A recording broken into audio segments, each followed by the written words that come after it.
Record keeping in egg production. In egg production, generally in livestock farming businesses, record keeping is very, very essential. Very, very essential.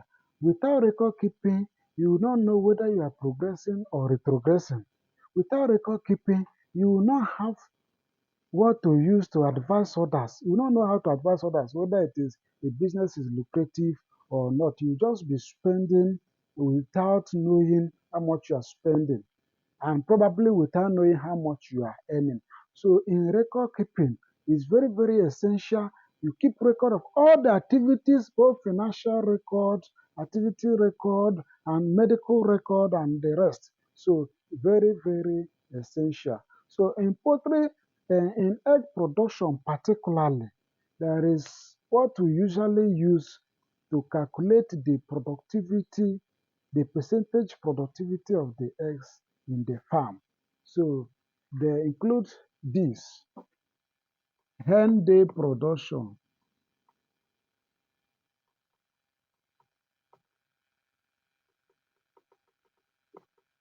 Hen day production is one of the tools used in calculating the productivity coefficient.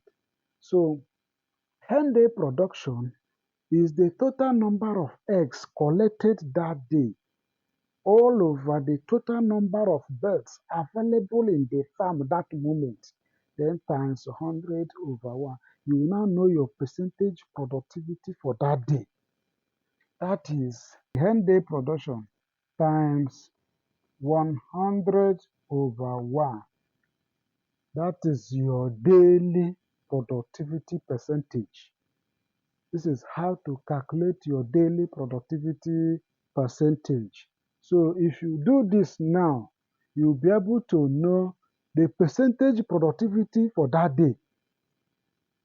Then if you want to know the percentage productivity so far where you have been, you now use what we call the hen house production.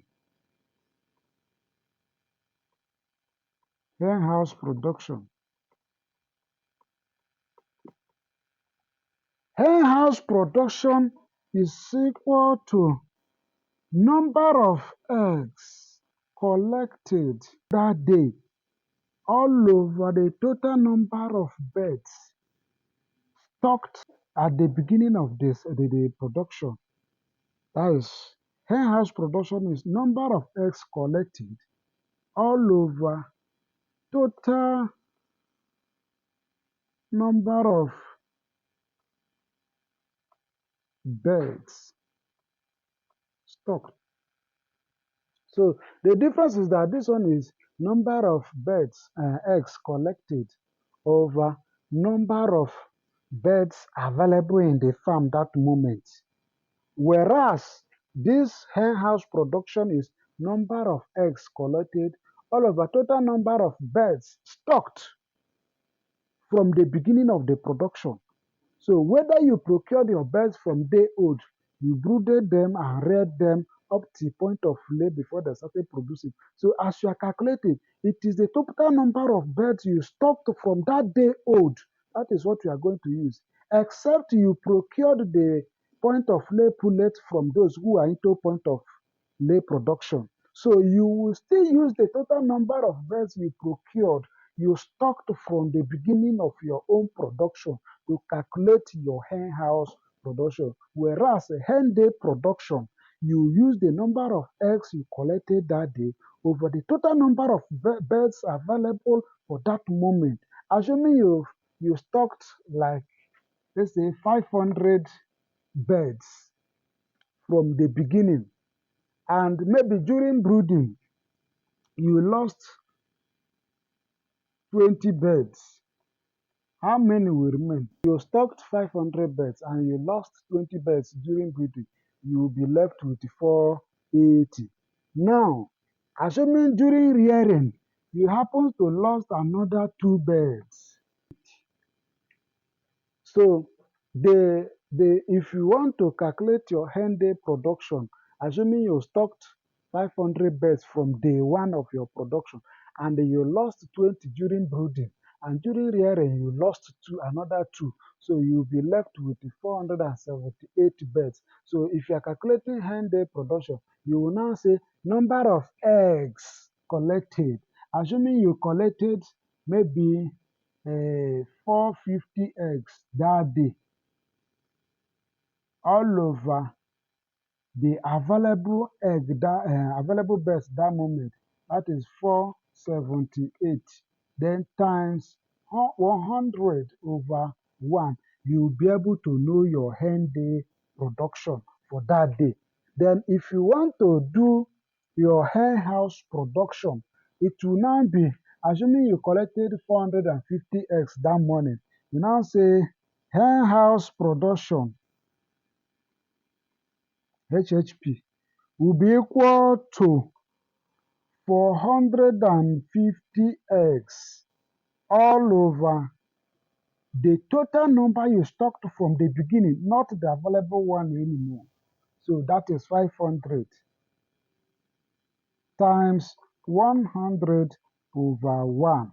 So with this, you will be able to know the percentage productivity of your farm. So normally we always recommend that the minimum standard is 80% productivity. But some people will be at 70% productivity and they will be happy. Some will be at 65%,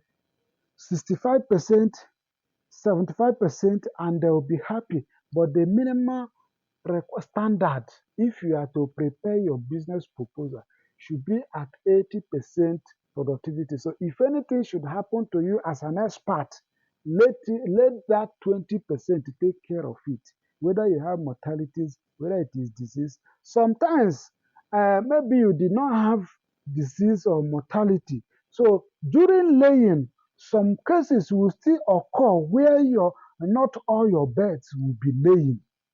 So in that case, you still use total number of eggs collected all over total number of birds available if you are on the hen day production. So now, assuming you have your birds complete, and the eggs are not corresponding with the number of birds you have, that is when you'll be able to know that, yes, I have 500 birds here, and I'm only collecting 300 eggs. Why? That means 200 are not laying. So it will now enable you to know what to begin to ask what could be the problem. So if you are now inviting an expert, you will now do. So in some cases, it does not really have to be mortality.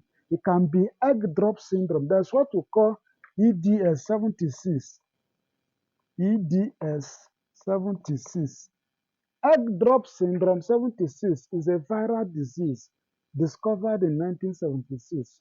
So in some cases, your birds will be healthy and they will be of the right number. That is the number you stocked, no mortality. But they will still be giving you below standard, below 80% productivity. So that is when you begin to think what could it be my managerial inefficiency? Could it be inadequate light? Could it be inadequate feeding? Could it be inadequate water supply? So all those things. So by so calculating, you'll be able to, begin to find out what is the cause of your inability to attain that 80% productivity. So, but some people actually find comfort in 70% productivity, even in 75%. So, but it is always best to be at 80% productivity. So, if it happens to maybe grace carried you beyond 80% productivity, it is an added advantage to you. So, if you're at 90%, you are lucky. If you're at 95%, you are lucky. If you're at 100%, well, it is rare, but it is possible. With God, all things are possible. So this is what you must always do to know where you are, because knowing where you are will enable you ask questions on how to improve. So if you have found anything relevant in this small lecture, so try to click on the follow button so that you always have the first class information on our videos, not the one reposted by people. So drop your question at the comment section in case you have any question, I will attend to you maturely. Then make sure you like and share our videos. Thank you for watching. God bless you. Bye.